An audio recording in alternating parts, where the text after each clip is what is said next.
Welcome to week 15 of AMEND together. Yeah. My name is Joshua Jonigan. And I'm Travis Richards. Alright, so for this week's lesson, the title is... What does it mean to be bystander? Bystanders. That's all we have. That's why we're together. Okay, say less. So, for this week's lesson, for the icebreaker, we will introduce... No.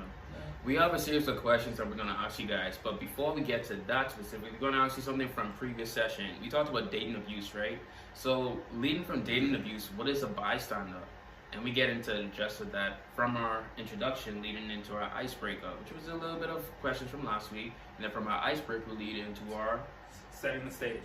For the setting the stage, we will dive a little bit more in depth to understand exactly what it means to be a bystander.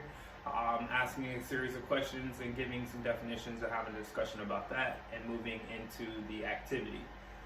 For this week's activity, we will break up into groups and give us scenarios to challenge the kids to discuss in their own groups, and then we will have a discussion. So discussion is going to be based upon what did you engage in that certain scenario within your groups individually, and what did you take from it? And we're going to dive in even deeper. As you all know, each week's going to be a little deeper than expected. So this week is going to be one of those moments. So we're going to dive a little bit deeper for our discussion, and that leads us into our closing. All right. So for this week's closing, we want to remind our students for next week to wear one of these lovely colors that we have here. We'll give you guys. We'll give you a list. Yeah, we'll give you a list of those colors to wear, and we'll go from there. That's week 15.